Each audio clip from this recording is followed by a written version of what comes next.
Welcome to another Honda Element video.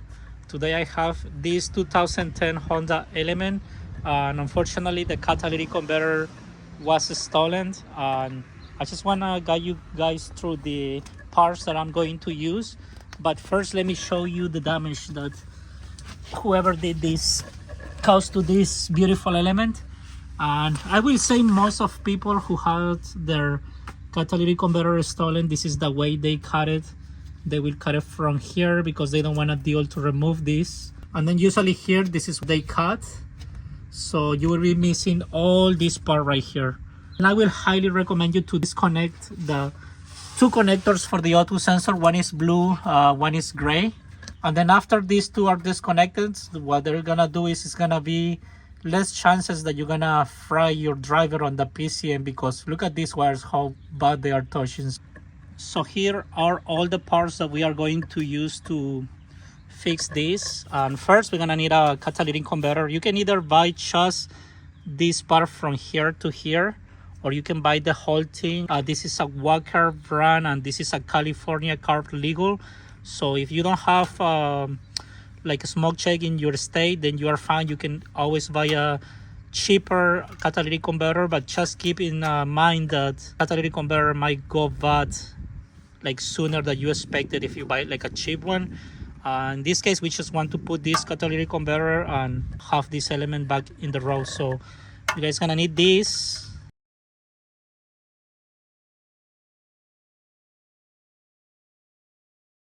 And then we are going to use 3 of these gaskets. So that one is part 31531.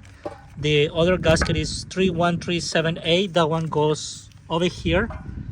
And then we have this one right here, which is part number 3167, and that one is going to go like on the tailpipe over there. You guys don't really need to buy this, but there is a good point why my customer got all this one right here. I think he paid around $250 brand new, also from Walker. And just think about this: if you have to take it to like a muffler shop to weld this pipe to the other part, you might be spending pretty much the same amount of money. You have to make the time or tow it and pay for the welding, when you can buy a brand new for like $250. This one was bought used and came already with a 2 new O2 sensors. I'm going to leave parts in the description. Just make sure if you're buying this for whatever year element that you have, make sure that the parts fit the year and model of your element. Okay, so this is for a 2011. Looks like they fit 2003 to 2011, but just make a research and make sure it will fit. These bolts, this part number is 35129. Okay, so the first thing that I'm going to do is I'm going to remove the 2 bolts right there. So that's the bolt over there. That one is connected to the exhaust manifold, and also there is another one like around there too. So it's gonna be 2 bolts. Those are the 12 millimeters, and that feels pretty good. So far so good. And now I'm going to do the other one. So one is done, that's good, and the other one is also loose, so that's gonna make my jobs way easier. There it is. And that's it. Let me show you the catalytic converter right here. Make sure if you buy one, there is no stickers attached to it.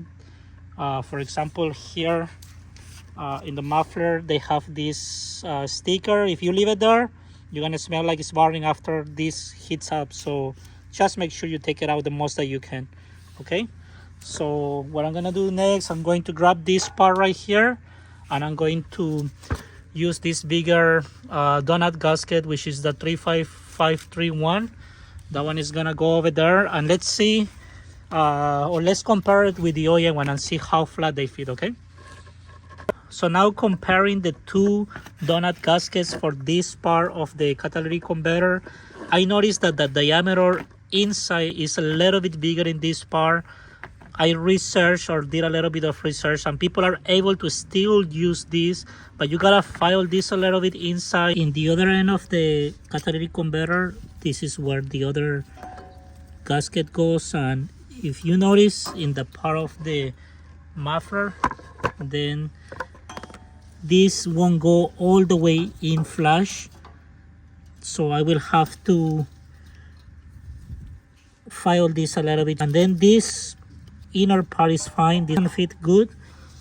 This is unused cut, so I'm just gonna go ahead and clean this part. I found out that using this little knife, just go like this, it will be easier like if using a file. So highly recommend you to use this utility knife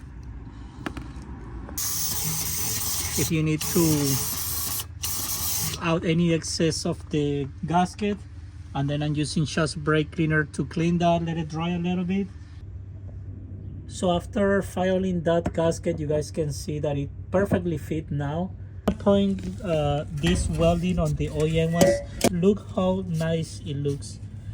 Over here too, professionally done. And this is a Walker new, and look at this weld, guys, it's just like unbelievable. And it's not only there, it's just like everywhere, right? Everywhere you check, look at these spots over there, and even like in the inside you can see the welds in the inside, right where the gasket is gonna sit. I think they should do a better job. Walker, if you're watching this, please explain me what's going on here. So for those, I will need to get 2 new bolts and nuts because the OEM part had studs, so that's not a big deal. I was not happy after the install of these bolts and also the bolts over there. I know this one's supposed to have a little bit of play, which is normal, but it has way too much play. I contact Walker, I called them on the phone, and they told me like, yes, you can add washers if you're having those problems. So now I'm pretty happy with like the play on this is way less than before. Look at this, guys. I can move it a little bit, but that should be enough play. Before was way too much, so I end up using 2 washers in each of those bolts, and that kind of take care of the problem. So there it is, new bolts and 2 nuts and a little bit of that high temperature silicone. And just make sure that you use the, like, bolts are made for exhaust, that they will resist on heat. We end up also protecting the catalytic converter. And let's start the engine and see how it goes. Should be good. Boom, car starts smooth. The engine sounds good. I don't hear any exhaust leaks, and there is no check engine light, which is the most important. And the owner of this element will update me to just make sure that the check engine light won't come on again for auto sensor, or see if other problems, especially that we got a used catalytic converter. So let's see how it goes. Thank you for watching, and see you next on the element video. Bye bye.